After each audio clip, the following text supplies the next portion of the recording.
Saúdo a amada igreja com a paz do Senhor. Vamos dar início ao nosso culto nesta noite, lendo o Salmo 120. Na minha angústia clamo ao Senhor e Ele me ouve. Senhor, livra-me dos lábios mentirosos, da língua enganadora, que te será dado ou que te será acrescentado, ó língua enganadora. Setas agudas do valente e brasa viva de zimbro. Ai de mim que peregrino em Meseque e habito nas tendas de Quedar. Já há tempo demais que habito com os que odeiam a paz. Sou pela paz. Quando, porém, eu falo, eles teimam pela guerra. Obrigado, vamos continuar o nosso culto.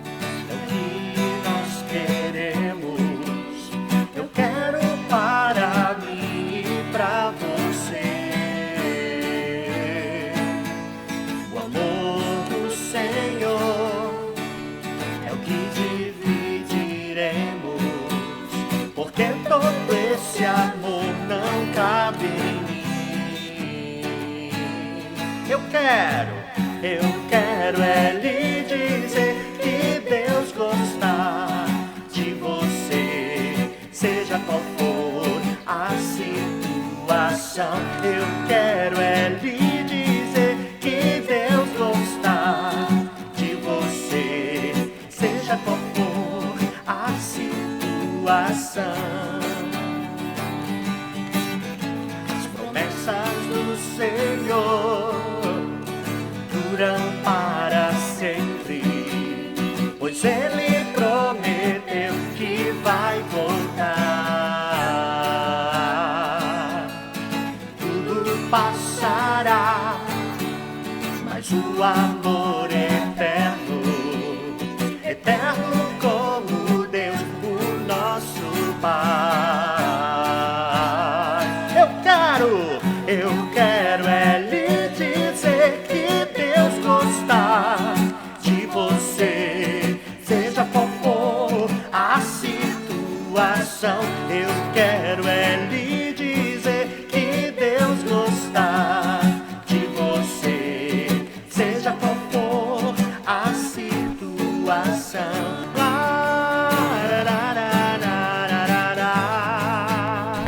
A situação.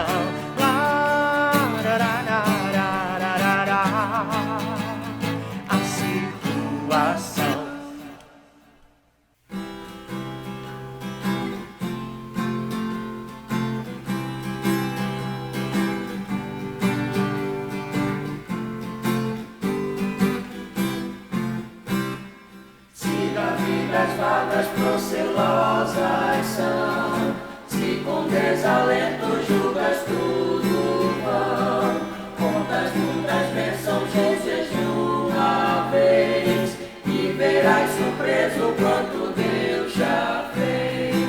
Quantas bênçãos diz e quantas são, recebidas da divina mão, vem dizê-las todas de uma vez, e verás surpreso quanto Deus já fez. Tens acaso mágoas, triste é teu lidar, é pesada a cruz que tem de suportar. Contas muitas bênçãos, logo exultarás, e fortalecidos dias passarás. Contas bênçãos e quantas são, recebidas da divina mão, vem dizê-las todas de uma vez, e verás surpreso quanto Deus já fez. Quando vires outros com seu ouro e bens, lembra que tesouros prometidos tens. Nunca os bens da terra poderão comprar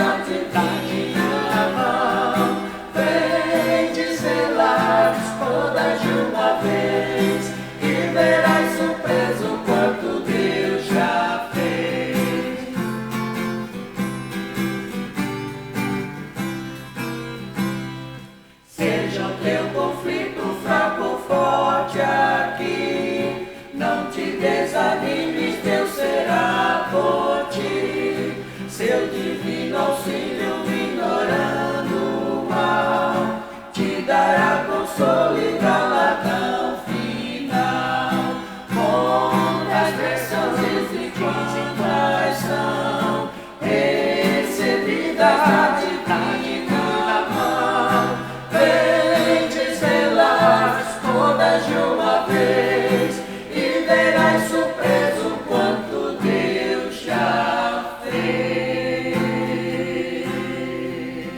A paz do Senhor, meus queridos irmãos e irmãs, sejam muito bem-vindos a este momento, um momento onde vamos refletir sobre a palavra de Deus.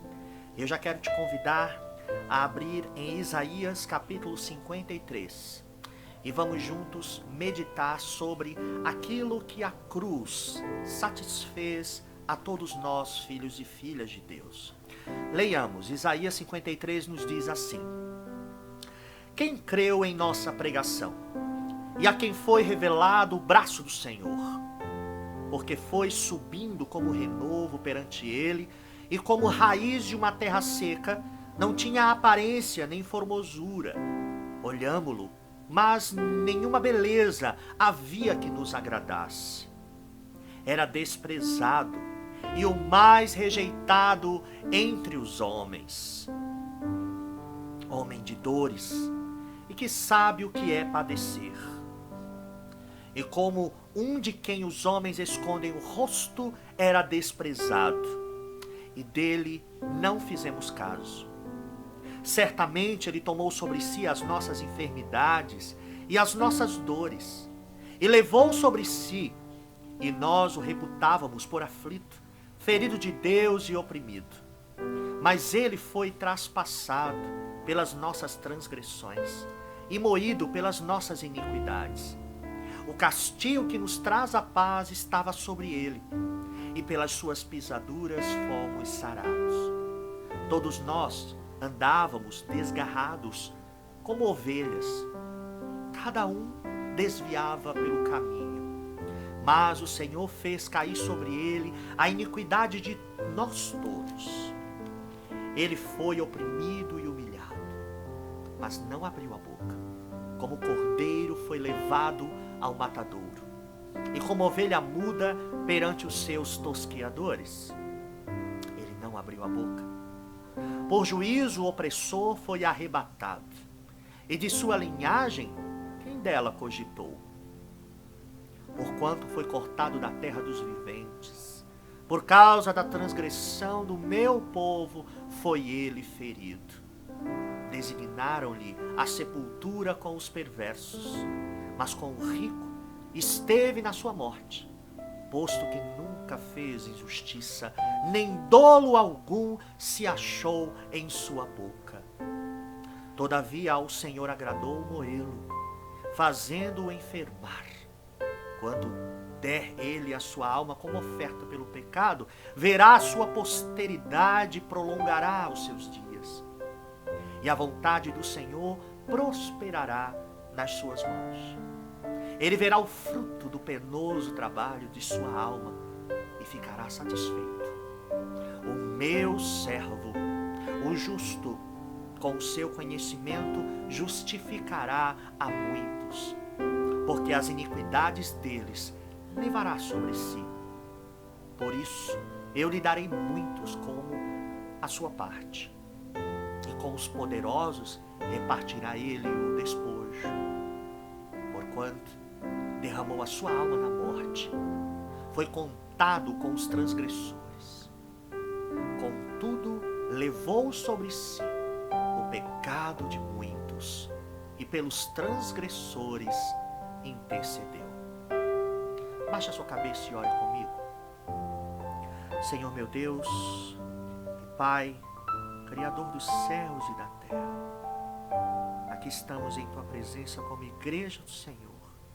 Quero colocar a minha vida em Tuas mãos, que eu não fale de mim mesmo, mas seja o Teu Espírito Santo agindo, falando através de mim e por meio de mim.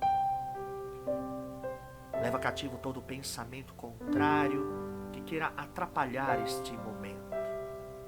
Conduz-me, Senhor, pelos pastos verdejantes, para alimentar o Teu rebanho de uma forma digna e fiel, como a Tua palavra é. Assim eu oro e agradeço, em o nome de Jesus. Amém, amém e amém.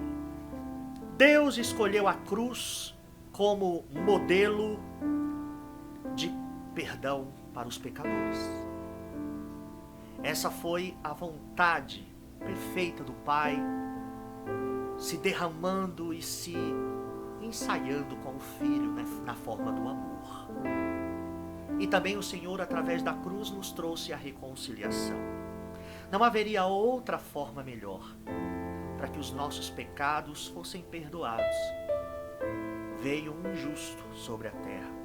E eu creio, meus amados, que a cruz foi a resposta de Deus para aquilo que estava maquinado pelo inimigo das nossas almas. Para aquilo também que estava preparado para a lei. A honra foi ofendida. A ordem moral do mundo estava caída. E foi o amor de Deus por nós que nos fez garantir este perdão, esta graça salvífica sobre todos nós. Deus também expressa a sua santidade sem, por exemplo, nos consumir. O amor faz com que a tolerância aos pecados seja suportado ali na cruz do Calvário e garante-nos então assim a salvação. Hoje nós vamos falar um pouquinho sobre as direções para onde a cruz aponta, para onde a cruz de Cristo nos leva nesse tempo tão difícil que temos hoje. A noção de que o inimigo das nossas almas tornou a cruz necessária foi algo muito forte para a igreja e é até os dias de hoje. Nós não conseguimos entender muito.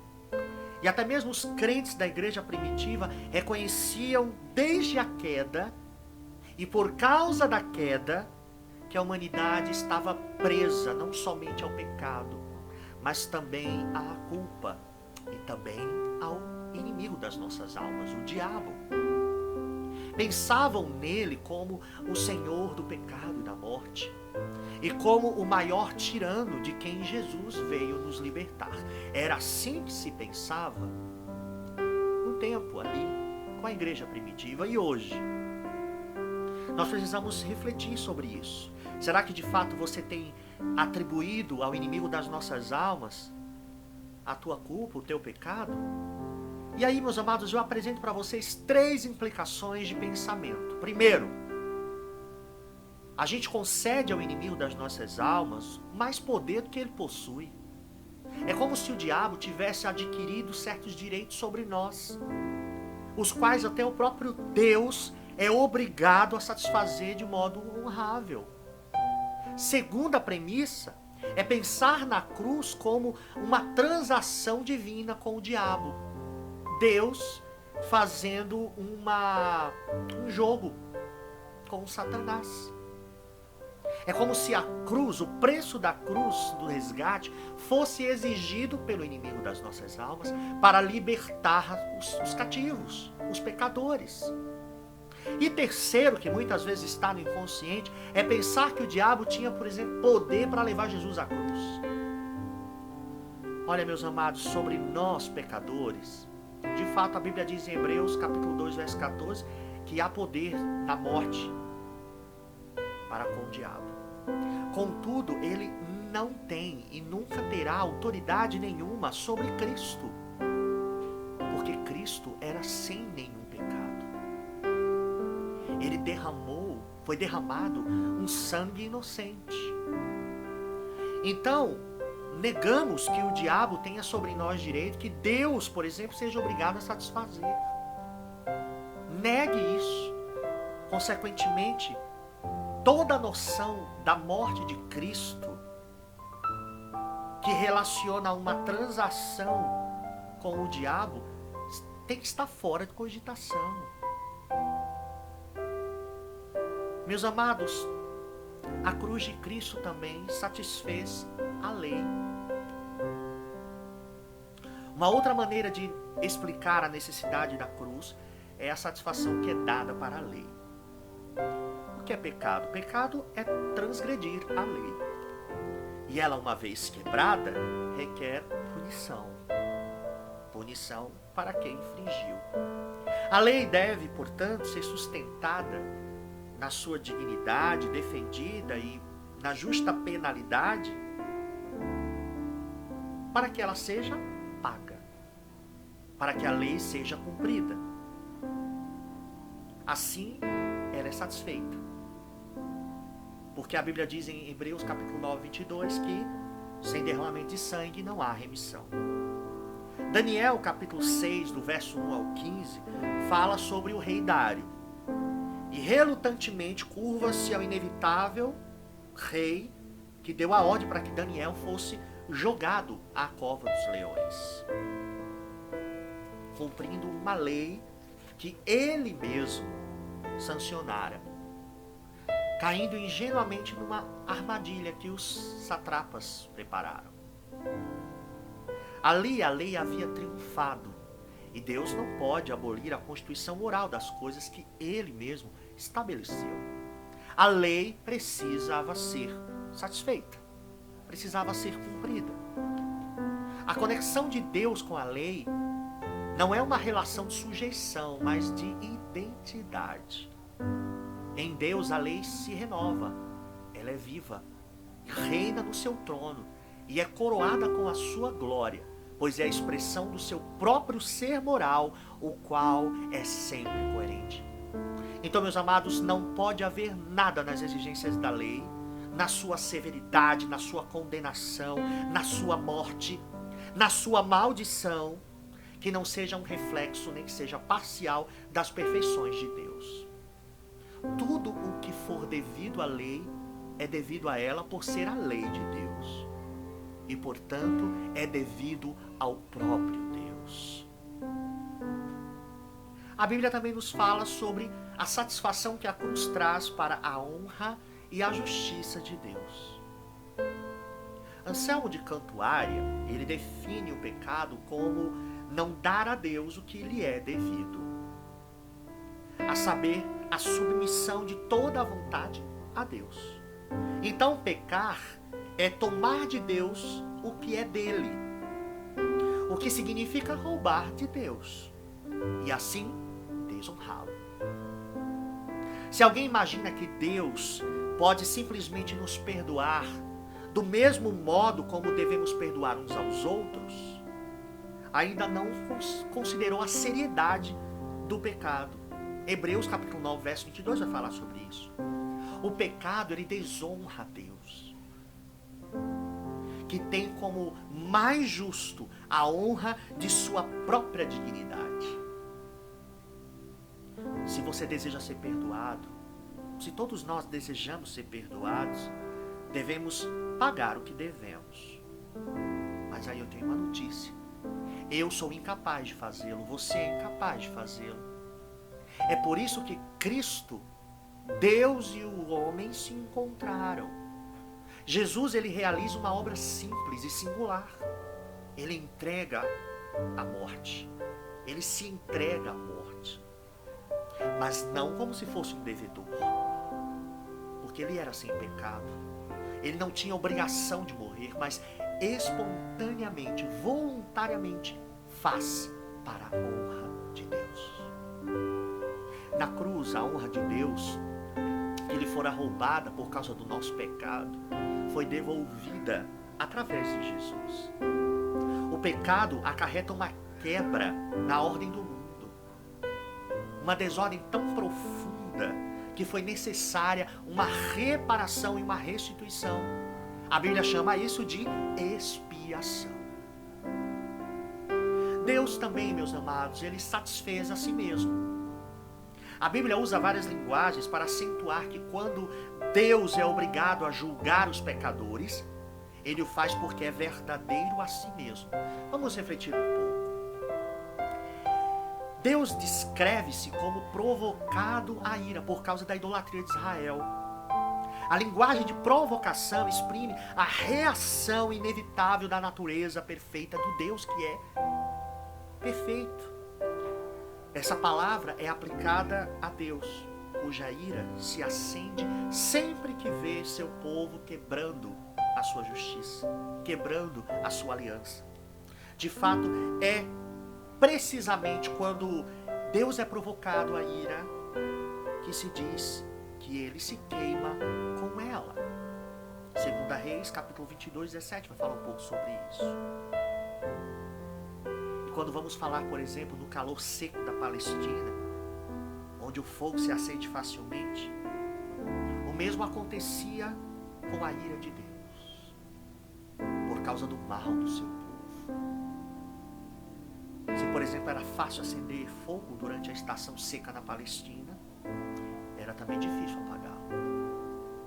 O mesmo acontecia com a ira divina. Segundo as Crônicas, capítulo 34, verso 25, vai falar um pouco. Ezequiel 7 e 8 também fala sobre o derramar. O termo grego, o termo hebraico, perdão, kalá, que significa satisfazer, realizar, completar a ira contra Judá. A ira de Deus só cessa quando de fato é cumprida. Lamentações capítulo 4, verso 11. Deus é provocado a uma ira zelosa por causa do pecado do seu povo. Uma vez acesa, a sua ira arde e não pode ser facilmente apagada. Inevitavelmente, ele satisfaz, acendendo e exercendo o seu juízo. E o que tudo isso, por exemplo, tem a ver com a expiação? Apenas que o modo que Deus escolhe para perdoar os pecados é nos reconciliar com Ele mesmo. E acima de tudo, coerentemente com o seu próprio caráter.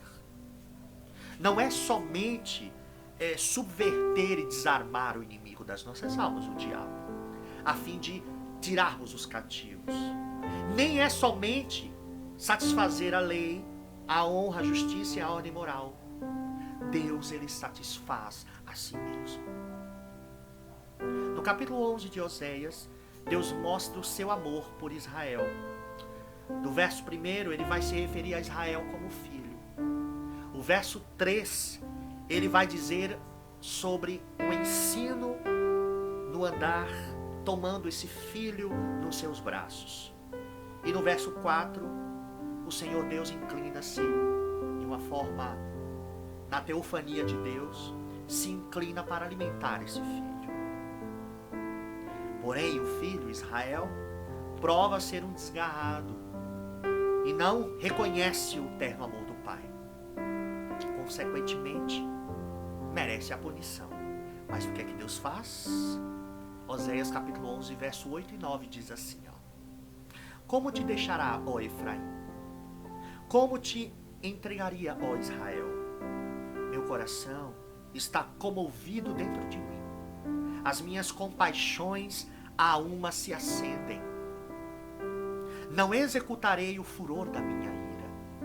Não tornarei para destruir a Efraim, porque eu sou Deus e não homem, o santo no meio de ti. Não voltarei em ira.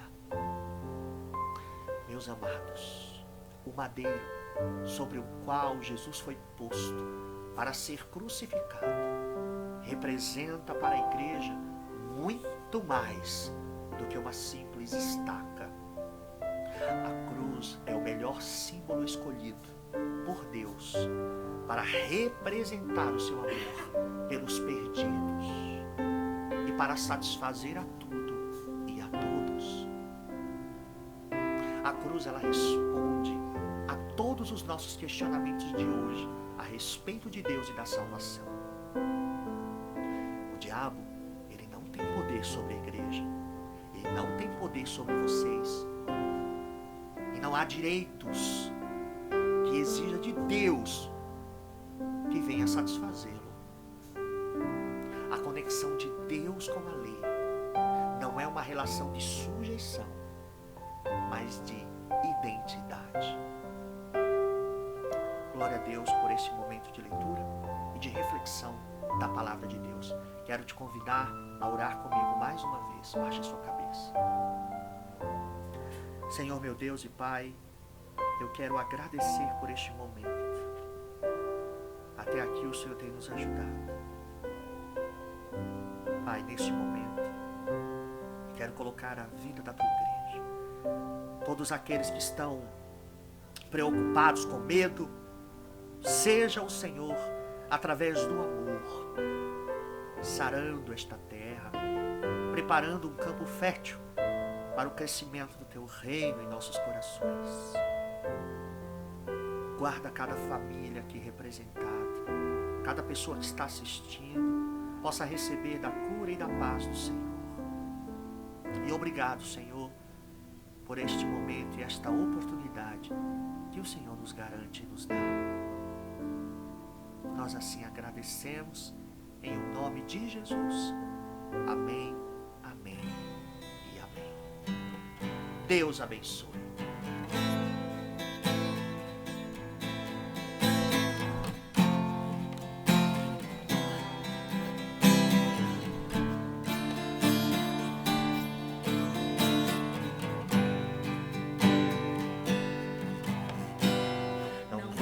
Calar meus lábios, vou profetizar, manifestar a graça e abençoar a quem Deus quer libertar. Não vou calar meus lábios, vou profetizar, manifestar a graça e abençoar a quem Deus quer libertar.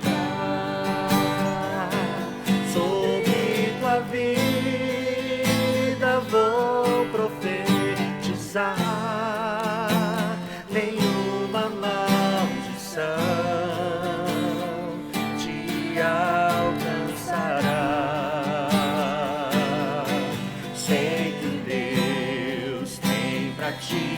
Um manancial cujas águas nunca faltarão. Sei que Deus tem pra ti um manancial cujas águas nunca cessarão. As mulheres. Não vou calar meus lábios, vou profetizar, manifestar a graça e abençoar a quem Deus quer libertar. Os homens. Não vou calar meus lábios, vou profetizar, manifestar a graça e abençoar a quem Deus quer libertar. Todos juntos. Sobre tua vida vou profetizar, nenhuma maldição te alcançará.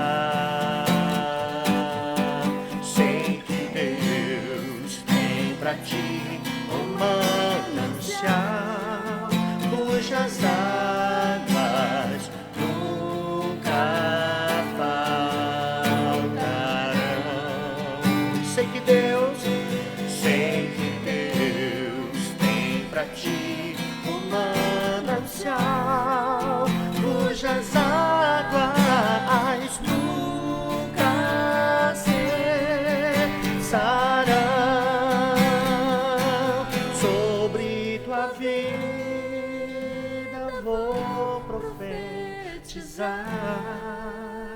Nenhuma maldição te alcançará.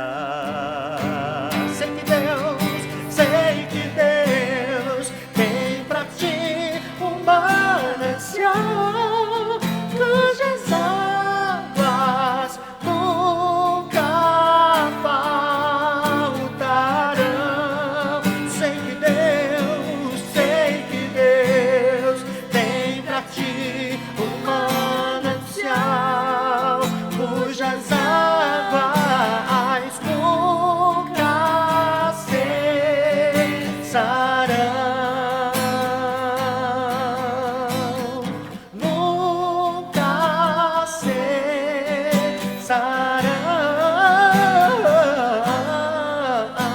graça do nosso Senhor e Salvador Jesus Cristo, o amor de Deus Pai, o Todo-Poderoso, e as doces consolações do Santo Espírito, seja com todo o povo de Deus aqui reunido, e com todo o povo de Deus reunido em toda a face da terra, hoje e sempre. Amém.